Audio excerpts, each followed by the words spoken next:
Over the last 2 weeks, I have travelled from stunning coastlines to epic mountain ranges. In the company of Emma, an American I befriended, I kicked it all off in Split, the second largest city in Croatia, and home to Diocletian's palace. Curious, we ventured down a side street, though in hindsight this probably wasn't the best idea.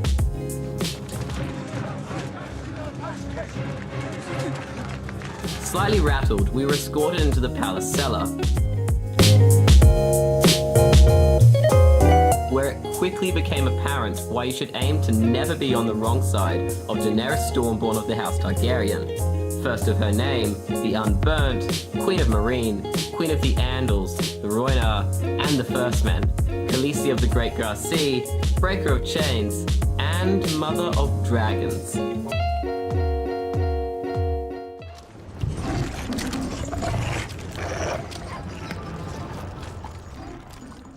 Don't want to overfeed them. Feeling unseasonably warm, Emma and I made a hasty retreat up Margin Hill.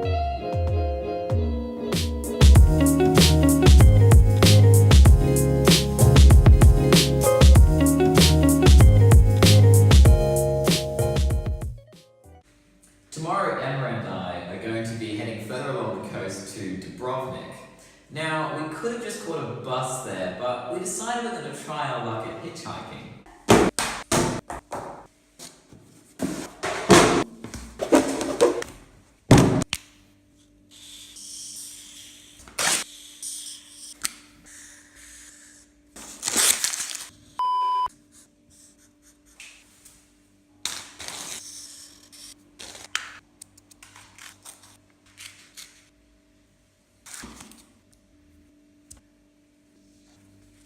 Hopefully this will get the job done.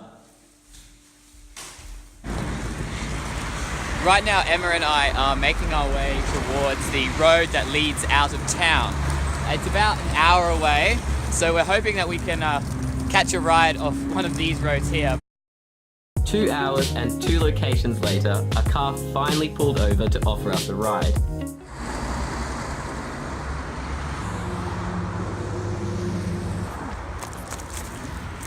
We're going to Markiska! Lakaska may not have been our intended destination, but it was a good start. With the light vanishing around us, we made our best attempt to try and hitch the remaining 153 kilometers.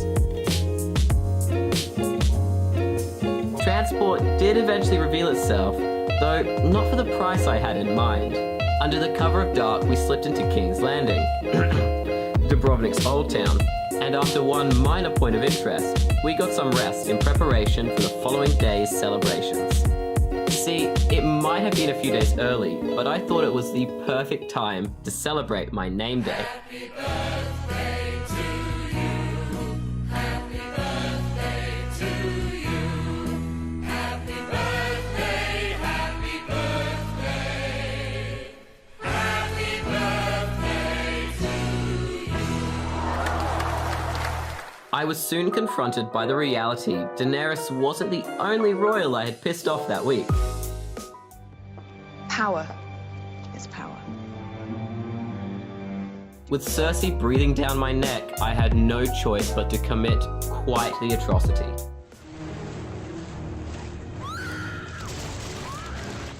I took a moment to compose myself before paying a visit to the docks, where I witnessed Cersei get a bit of her own medicine. May the seven guide the princess on her journey. Despite this, word soon got out about what I had done. Safe to say, the people weren't exactly pleased.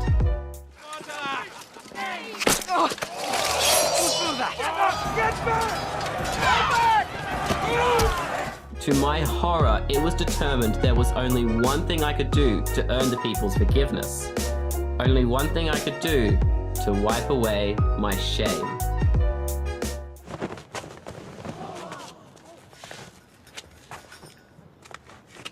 Shame. Shame. Shame. Once again clad in clothing, I accompanied Emma onto the wall encompassing the town. where we witnessed a conversation between two of Westerosi's greatest minds. A most high-born plumber.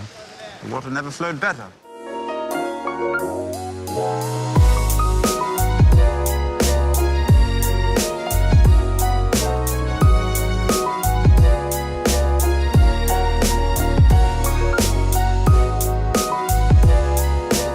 Just prior to making our descent, we came across Meseta Tower and one very distressed mother of dragons.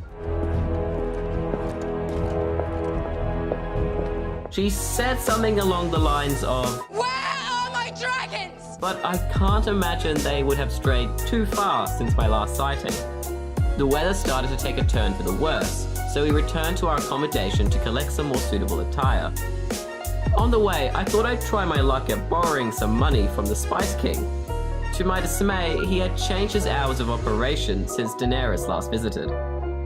He makes everyone wait. To finish off the day, we took a 2-kilometer stroll along the coast to Hotel Belvedere, which was abandoned during the Croatian War for Independence in 1991. Sadly, that wasn't to be the last conflict the hotel would witness. Fighting against the sun, we clambered through the flooded ruins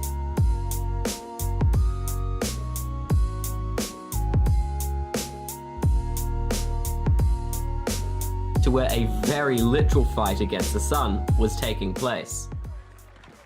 Have they told you who I am? Some dead man. The next day, Emma and I boarded a bus bound for Montenegro. After parting ways in Kotor, I pressed on to Bar, where my accommodation was an hour walk from the bus station, a fact I did not appreciate the following day. After a harrowing drive through a hailstorm, I arrived in Ulcinj.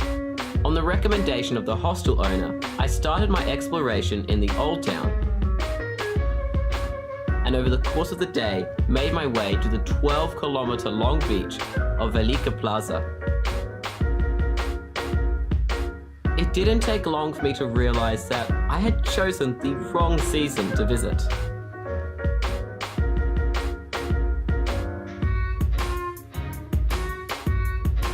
With great anticipation, it was finally time to enter Albania, Shkodër being my first stop.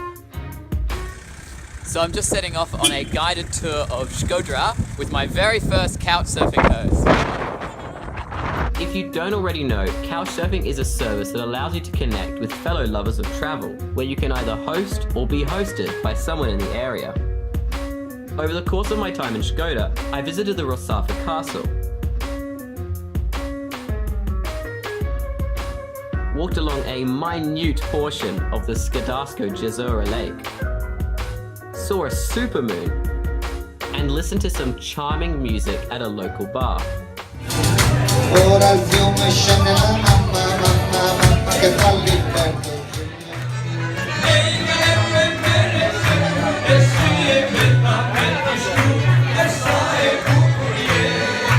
Ready for an adventure, I left town at 6 a.m. on a bus headed for Komen.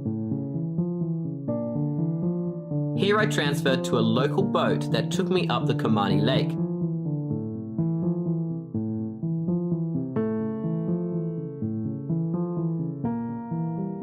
Stepping off the boat, no one spoke a word of English. After saying Valbona a bunch, I managed to hitch and bus my way to, you guessed it, Valbona, situated in the Albanian Alps. Now, the reason I preface this with adventure is because I intended to walk to Theth, a village in the neighbouring valley, in what had been described to me as a f***ing spectacular walk. Unfortunately, as I sat down to dinner that night with 4 Belgian guys who had just walked from Theth, I was reminded of the distinction between risky and reckless. They informed me that the path was covered in snow, and it was not always clear where to go. Additionally, going in the direction I intended would mean going uphill against more snow than they had had to.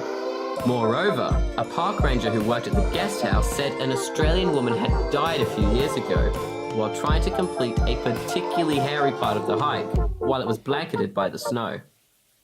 Although I desperately didn't want to shy away from a hike I had traveled an entire day to reach, I realistically assessed my situation. The path was covered in snow and daylight was short. The best shoes I had were joggers. The bag I had wasn't designed for hiking. I would be completing the hike solo. With all that in mind, I concluded going ahead with the hike wouldn't be risky, it would be reckless. Not wanting the entire expedition to be wasted, I opted to do a shorter hike so I could get a better view of the valley.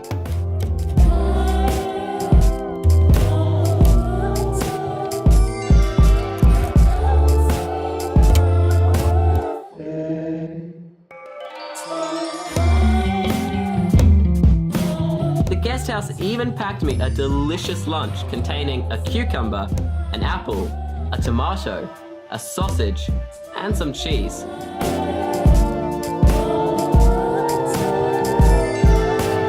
It was then time to press onward by bus to Tirana, the capital of Albania, which involved looping through the country of Kosovo.